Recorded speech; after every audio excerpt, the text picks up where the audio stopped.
Hi and welcome. My name is Katie and I'm a children's bookseller, so of course I am so excited for middle grade March. And I thought we could get this video started in front of the middle grade new releases section. We got a little table here. I mean, of course I have so many books at home that I need to read too, but these new releases do look tantalizing. There's a couple in particular that are jumping out to me. Spirit of the Crocodile looks good. It's a middle grade set in the Torres Strait Islands, which is very exciting. A couple of the other books that I think look particularly interesting are these ones. We've got a new one by Helen Milroy, Sunny and Shadow. I think it's kind of set around the time that invasion began in Australia, and it's about a girl named Carla who can talk to dingoes. But honestly, I think the book that has intrigued me the most would have to be this one. It's called Little Bones. And Karen Foxley says, quite simply, Little Bones is beautiful. Every word is perfect. Are you kidding? It's a novel in verse about an 11-year-old girl who accidentally resurrects a skeleton bird, a bird skeleton. And I think we might actually have a proof of this upstairs. So if we do, this might have to be the very first book we start with. Obviously, it's middle grade March. I'm hoping to read so many books with you in this video, but I thought it'd be fun to start with a new release. I'm so looking forward to this book and hanging out with you this month. So I'm going to head home and start reading. Hello, darling. Hi. How are you? Oh my goodness, I cannot quite believe what I just read. I just finished the proof of Little Bones. This book, oh God, I'm gonna cry again. Oh my God, I don't know what I was expecting. I truly don't. I've never heard of this author before. I think it might be a debut. I just finished it like 10 minutes ago and I think it's gonna take me a little while to recover. This book was incredible. This is my first 5-star fiction read of the year. It's taken me until March, but we've done it. And what a special book to do it with. How do I even explain this book to you? It's a book about grief, yes, but it's also a book about friendship. And it's just so beautiful. It's a novel in verse, so just very digestible, despite it dealing with a pretty heavy topic. It does it in such a clever, thoughtful, tender kind of way. Basically, we're introduced to an 11-year-old girl named Bones, and we kind of like learn over the course of the book that her little brother has died. He died roughly a year before the book starts, and since then it's pretty clear that Bones, and this is like a nickname that a bully at school has given her, but she's kind of like reclaimed. That's how she sees herself, and it's the only name we are given throughout the book. She's definitely pushed people away. She's isolated herself in a lot of ways, and she's clearly still just like struggling with the grief of having lost her little brother. And in the year since he passed away, she's kind of developed this obsession with bones, and she now collects them. Hence the nickname from the bullies, right? Anyway, early on in the book, she actually finds an entire intact skeleton of a little bird. And so she tenderly kind of like collects it out of the dirt and she takes it home. And late that night, it's a full moon, and she's thinking about her brother. She's looking at this little bird and kind of wishing that he was still alive. The other thing that's happening though is that there's a new kid who's just moved in next door, and they're non-binary. Their name's Tenny. And although Bones is reluctant at first, basically Tenny and Bones become friends. And they kind of are like sharing this whole bird skeleton alive thing together and trying to like solve the whole thing together. And so yes, it is about the death of Bones' little brother and her still kind of like dealing with that grief and that loss. But it's also just about friendship in general and community, connection, love. It's just, oh my God, I'm gonna cry again. And there's just some really beautiful lines, like not necessarily super poetic, but just really poignant, I suppose. Like early on when we're learning about how Bones kind of got her nickname, how, you know, someone from school kind of found her with her bones and she got made fun of. And she just thinks like, I wish I could tell them that dead things still matter. Obviously, I mean, all kids are different. And so I can imagine some kids might find this really difficult, especially like the death of a sibling kind of topic. But the death itself, the grief, all of it's handled very, very well. And I think that this is more than appropriate, I'd say, for like 10 plus. It's kind of the age range I, as a children's bookseller, would be looking to recommend this for. And recommend it, I will. I just loved it. Absolutely loved it. I'm floored, to be perfectly honest with you. Honey, darling, I need to get up now. Can we get up? Good girl. Yep, we're back at work this time. It's bright and early, and I have 3 books to tell you about that I've read since the last time we spoke. I don't know that I personally loved any of them, so I'll keep this snappy. But as always, it's nice to just have read more so that I can recommend some books, to the right reader. Firstly, I read a graphic novel. You know how I love a graphic novel. This is Nightlights by Lorena Alvarez, and one thing I will say is this has some of the most beautiful art I think I've ever seen in a graphic novel, including full page spreads like this. The colours are just genuinely glorious, So beautiful.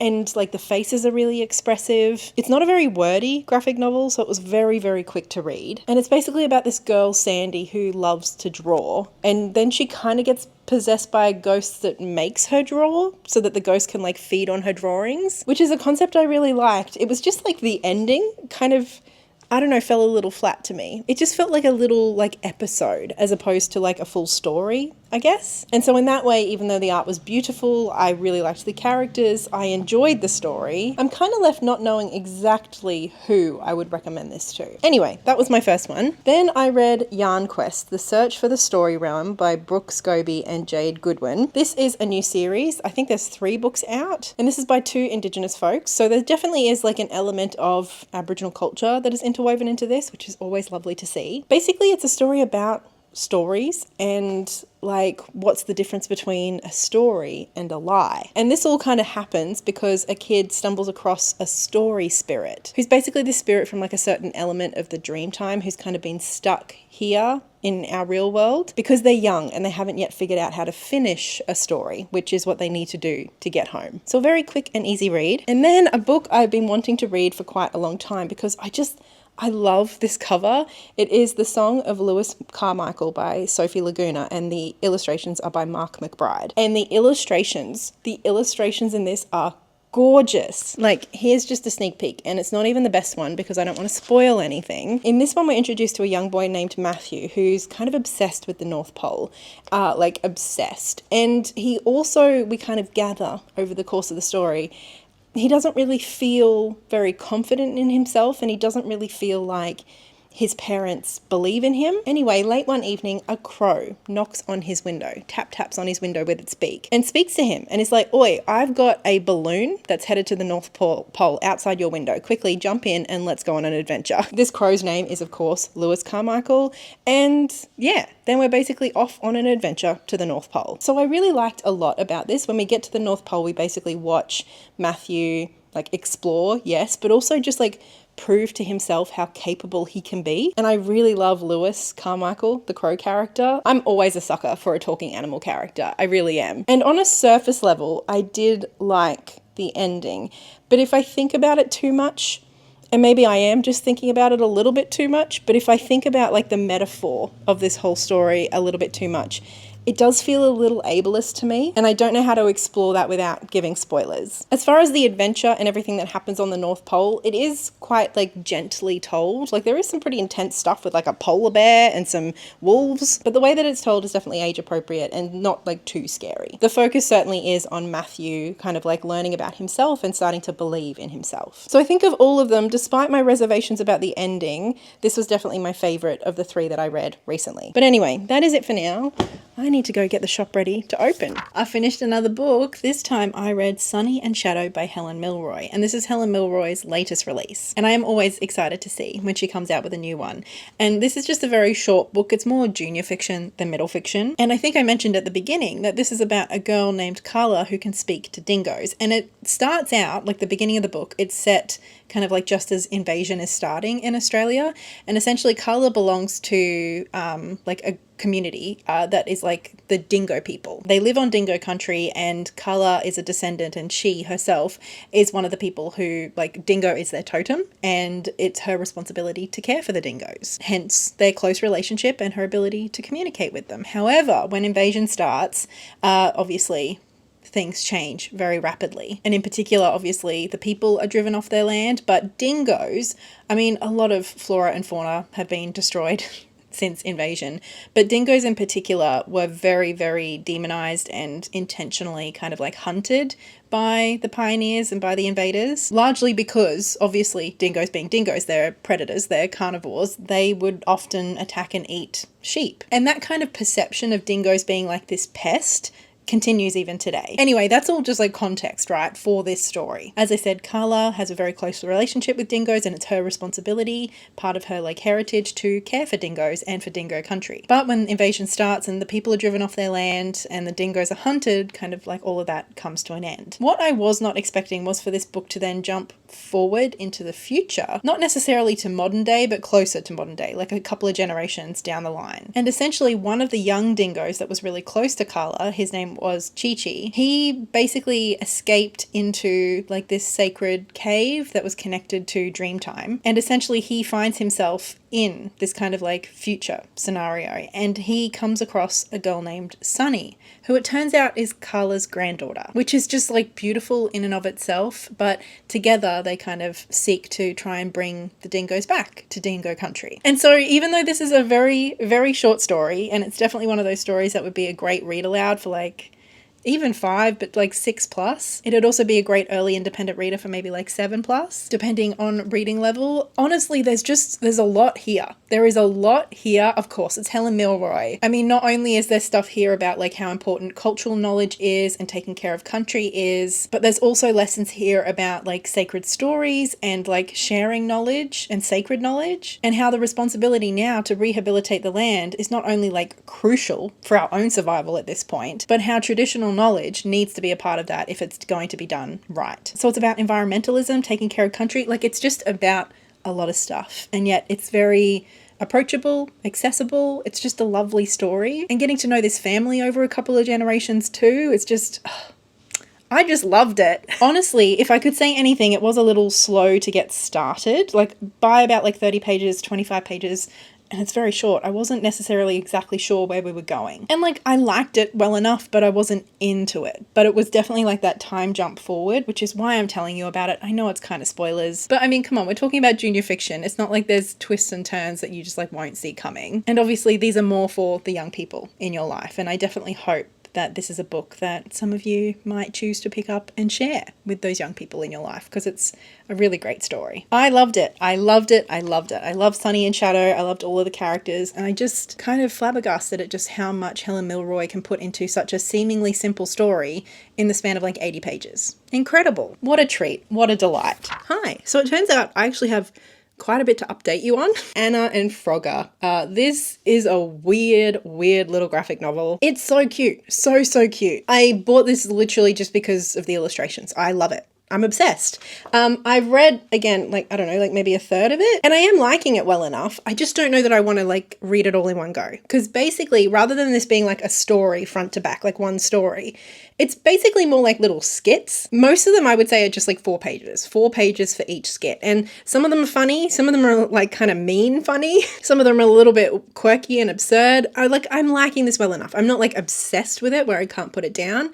But I think that this will be something that I continue to just kind of like read, you know, a couple of the little skits at a time. It's not something I feel the need to like push through and read all in one sitting, because it does get a little samey, I guess. I have also though finished 2 other graphic novels. So the first one was actually a manga, and we just got quite a few copies in at work. I think it's a newer thing, at least translated into English. And so I thought I might as well give it a read, and then I can hopefully recommend it to the right readers. And it was fun. It was a fun, fluffy kind of time. Basically, we're introduced to this young girl who loves to sing. She works in her family bathhouse, kind of like cleaning it, and obviously the acoustics in a bathhouse are just impeccable. So she loves to sing, and the neighborhood loves to hear her sing. Then one day there's an open audition for essentially what is going to be like this really competitive, incredible, crafted like Japanese idol group. And the guy who's kind of like producing it and putting it all together is like, I'm sick of seeing just like pretty girls who can't even sing, can't even dance. I'm looking for like real star quality. I'm looking for special kids who can be actual idols. Pretty intense stuff. Anyway, our main character decides, maybe I could be special. Maybe I could be a singer. And so she goes ahead and auditions. And so in this first volume, essentially we're following her through the couple of stages of auditions. And then presumably the rest of the series will go on to follow her becoming an idol. I don't know, like going through the trainee system, stuff like that. So we've got the hallmarks of a lot of great like sports manga, I suppose, where it's like we've got a rival who like they're friendly, but obviously they push each other to new heights. We've got a main character who's a bit of an underdog, but you know, we believe in her and she's starting to believe in herself too. Going on this big journey to like refine her skill, refine her craft and be the best that she can be. There definitely is some of that kind of like Japanese beauty standards that kind of like creep in, which are much more overt in Japan from what I understand. But it wasn't there so much, at least in the first volume, that it like really bothered me or that I felt like it took away from the story. I think especially young people who are either into the arts, into singing could really enjoy this, or people who are really into like idols. I think they could like this too. The other graphic novel that I read was called Turning 12, I think, and I think after having read it, I realized that this is actually part of a series and it's not the first one, but it read well enough as a standalone to me. And I think it is loosely inspired by the author's own experience. And basically, Katey, I think the main character's name was. I borrowed both of these from work and returned them the other day, so I don't have them here to show you, or to remind me of the character names, obviously. But she is in that weird space of like pre-teenagerhood and kind of like figuring out who she is and what she wants to be. There's actually quite a lot going on in this book. Like she's part of a pretty conservative kind of church group. She's being homeschooled. Katey's auditioning for the role of Annie in like the local production. And while she is at these auditions, she meets a girl who maybe she likes a little bit more than just a friend. And so there is definitely quite a lot of Katey exploring, like, am I allowed to be queer? Will God still love me if I'm queer? Because obviously she is a participant in this pretty conservative church. She is Christian. Her family's Christian. Her entire community is Christian. And so there is, I mean, it's not like horrific kind of like, this isn't like a horrible like church abuse kind of book or anything like that. But there's just like this more internal exploration for Katey of like, who am I? Will God still love me? Like, am I gay? Why am I gay? And there are characters around Katey who are kind of like mentioning that they don't believe everything that the church tells them to believe. So I wouldn't call this a romance story, although there are like crushes involved, right? I think this is definitely more a coming of age, especially within the context of religion and potentially being queer. And like I said, there was a lot going on. Sometimes it felt a little bit messy, but yeah, it was really sweet. I thought it was really well done. Anyway, I need to go to work, so I will chat with you in a few days with hopefully some more reading that I've done. Do you want to say hi? No? She's feeling camera shy all of a sudden. Before we chat about some more books, I feel like I don't know if I need to, but I feel like I kind of want to apologize. This video has just not turned out how I wanted it to, I guess. I mean, I'm not sure how much you actually care or pay attention to, but like we've been mostly sitting down in this same spot. And even though I feel like we've spoken about quite a lot of books, I was expecting to read more this month, to be perfectly honest with you. I don't know what it is. I just haven't really felt on top of things this month. And I mean, I did have a hard week. I had a meltdown at work. I had a full-blown meltdown at work, which is something I suppose has happened to me before, but in the past I have thought that they were like some weird version of an anxiety attack. And I don't know, that like knowing that it's autism and a meltdown has made me feel a little bit differently about it, I guess. And I think too, now understanding things a bit more, a lot of the time when I've had like meltdown sort of stuff happening, I've usually more had like a dissociation shutdown response until I got home. Whereas this week I was hosting an event, a book launch. The event itself did actually go quite well. And like we got lots of compliments and all of that. So I don't think the guests noticed, but my colleagues certainly did. The event was for Spirit of the Crocodile, which actually was a book that I mentioned right at the beginning of this video. I didn't even realize we were hosting the launch. That's kind of cool. It was kind of like a collaborative work, but Aaron Farso, this was all kind of like based on his experiences and his journeys and the sort of stuff that he wanted to talk about being a Torres Strait Islander. And then I think it was Michelle was the person who actually like wrote the book in conversation and collaboration with Aaron. And then Lynn was the editor. I loved hearing them talk. I loved hearing them talk about that collaborative process, which is really cool and not something we get to hear a lot about, especially in children's literature, I feel like. So a great event. I'm really proud to be a children's bookseller, and I'm really proud when I get to be a part of those kinds of events. But it was particularly kind of like after the event ended, but everyone was still hanging around in the shop, and it felt like there was like 50 people in our little shop. And it was just so loud so loud. And it just makes me sad because I loved being a part of the event. Like I said, I felt really proud, but also I don't know how to be a part of those things in a way that's safe for me, in a way that's sustainable. Anyway, all of that to say is that I had bigger plans for this video and just a few things this month, like that meltdown at work, has just meant that I haven't put as much time and effort into it. And this video is supposed to be going up tonight, and I feel like I should have read more books for it, and yet I haven't. Here we are at the end. I do have 2 more books to tell you about. I don't know if I'm supposed to be apologizing to you or to myself or whatever. I suppose I just wanted to acknowledge that. Anyway, as for books that I have read since I last spoke to you, one I actually read at work.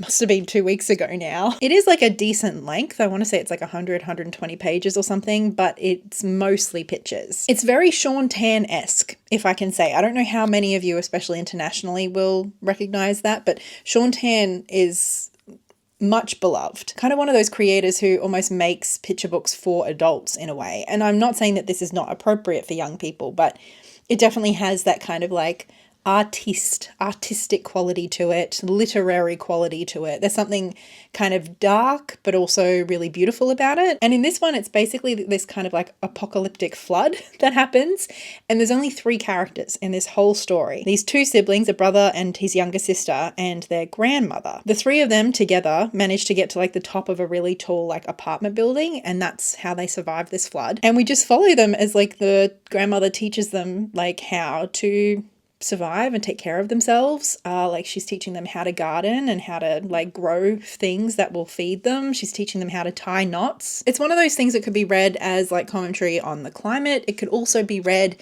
as more of an allegory for like growing up and intergenerational knowledge being shared, but then children obviously having to kind of go their own way at some point. I don't know, it was a really quick read, but the illustrations were just gorgeous and I really liked it. The other book I've read is a picture book, but it is one that I would be recommending for basically anyone under the age of like 10 or adults. You know me, I love to recommend picture books to adults too. This is A Map for Palestine. And essentially this is just a really beautiful picture book. Like the illustrations are gorgeous, about a young girl. Her name is Palestine and she's living in America and she's at like school, I don't know, preschool, school. And the teacher has rolled out a map of the world and she's asked everybody to like talk to the class and point to on the map where their family comes from. And Palestine's looking at this map and she can't find Palestine. And so she goes home quite upset.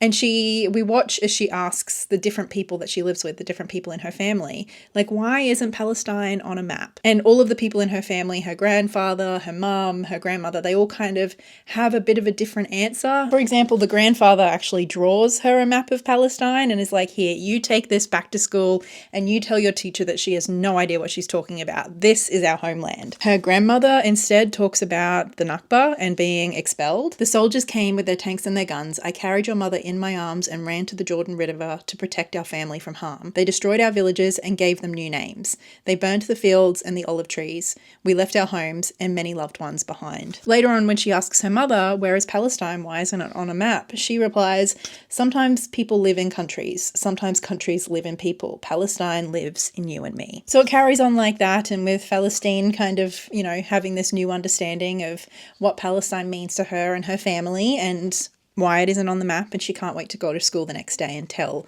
all her friends about it. At the back though, there's also this author's note that kind of explains a little bit about why the authors decide to write this, gives a little bit of their own family backstory, and then it also kind of breaks it down in, I suppose, more explicit language here, which I think can be a great either like reference for adults who are reading this with younger children, or just a really great reference for older children. For example, there's like, where is Palestine? And it says it explicitly where Palestine is. Palestine is in the Middle East. Historically, it is the land between the Jordan River and the Mediterranean Sea. It goes on to say, since 1948, most maps have labelled the majority of historic Palestine as Israel and other parts as the Palestinian territories, the West Bank, East Jerusalem and Gaza, which are occupied by Israel. For Palestinians, all of historic Palestine is their homeland. Then there's a section on what does occupied mean, There's also a section on what happened to the people who lived in Palestine before Israel was created and where do Palestinians live now. So just like a really, really beautiful picture book in and of itself, but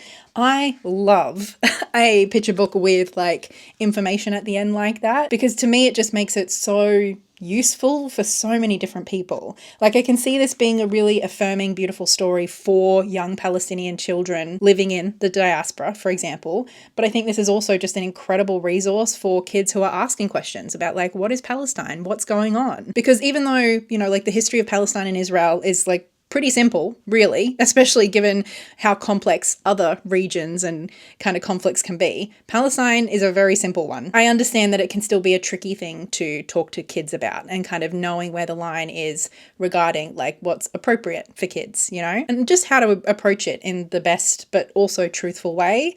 And I think books like this can just be such incredible resources to open up those conversations and even help navigate them, you know? So an amazing book, and not technically middle fiction, but like I said, I'll be recommending this to anyone. I think there's a lot of room for different people getting a lot out of this, but I would say especially kind of like 10 and under.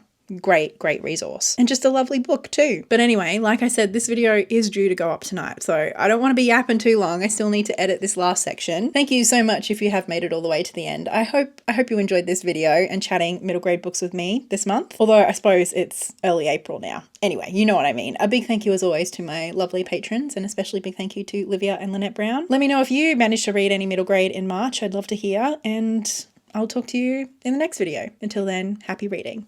Bye.